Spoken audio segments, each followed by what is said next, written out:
this little guy came up to me and he looked at me and he said, "You don't look like a producer." And I said, "I sure don't, do I?" I said, "That's because I'm not a producer." I said, "I'm a writer and not a producer, all right, buddy? Get out of here." You know? Of course I don't look like a. What does a producer look like? It's like just like everyone in this room. Now my point is, it doesn't matter whether you're a producer, a school teacher, whatever it is. If your faith is united with your life, in other words, if it isn't departmentalized, it isn't, religion is this thing that we do on Sunday, the world is going to change.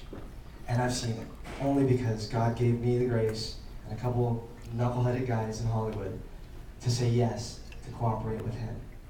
And so I want to share a bit of that story, and then I'm going to open up for some questions, if there's any.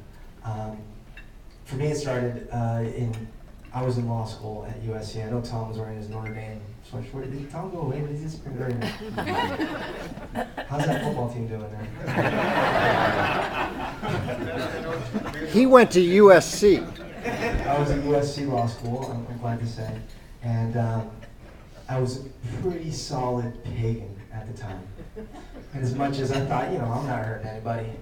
I try not to lie. I listen to my mom and this and that. I'm working my way through college, and it's kind of the college mentality. Those of you who have college age kids probably know what I'm talking about. As long as I'm not hurting anybody, then it's cool. Let me be myself. Doesn't matter if I know one whit about virtues and chastity and prudence and sanctity, and if I have no relationship with God and I know nothing about my Catholic faith. So long as I'm not hurting anyone, it's all right. Well, that was me. I was what C.S. Lewis in one of his books called a trousered ape. And I was happy that way. I mean, like, what's the so long as I don't hurt anybody standard is a real easy one to live up to, because it basically means you have no standard. What Pope Benedict called the tyranny of relativism. Because what does it mean to hurt anybody? And that's where I was.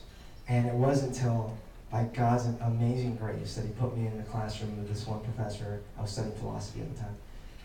Before I was in law school, I was studying philosophy. And his name is Dallas Willard. Tom's a fan. He's a very prominent evangelical author and scholar. And he's literally a modern-day C.S. Lewis. And it was in his class that he was teaching me these concepts about the existence of God and proofs of his existence, and how reason could know just by the sheer intellect and by nature the fact that there is a God, and so on and so forth. And it kind of put a nice little seed of something in my heart.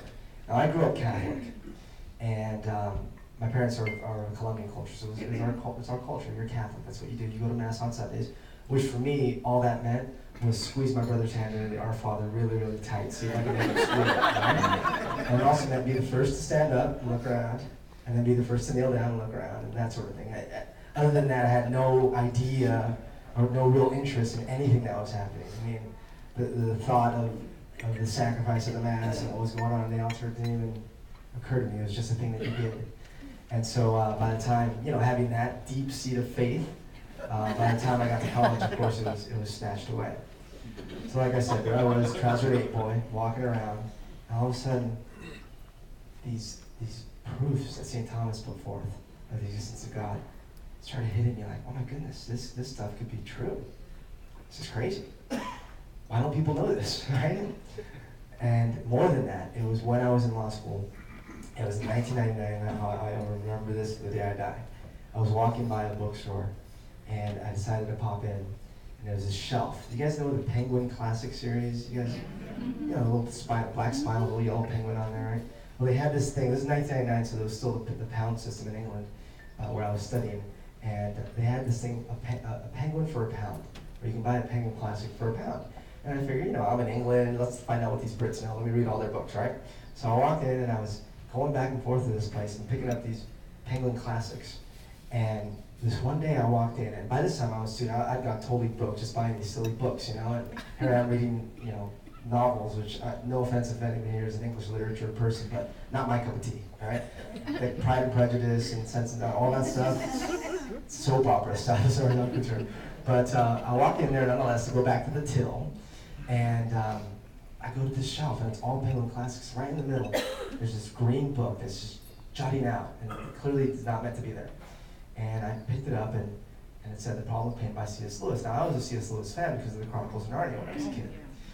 But I had no idea that he was a Christian apologist or he was a philosopher or anything like that. And I read the back of the book, and it said something about God's power is great and he can do what he wants, and if he loves people, he doesn't want anyone to suffer. So what's up, basically? And it struck me, oh my God, I hadn't thought about this before. And I looked at the price, and it was something like 15 pounds.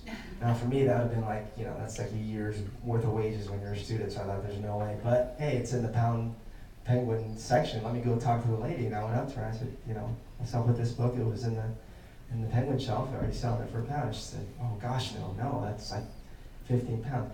And I said, oh, and I had this look of dejection, the kind of puppy dog eyes, something or other.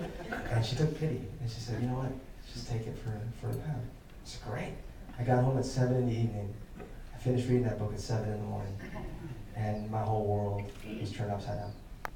I realized, how much I was missing in my life, how much I had squandered, how little the Lord meant to me.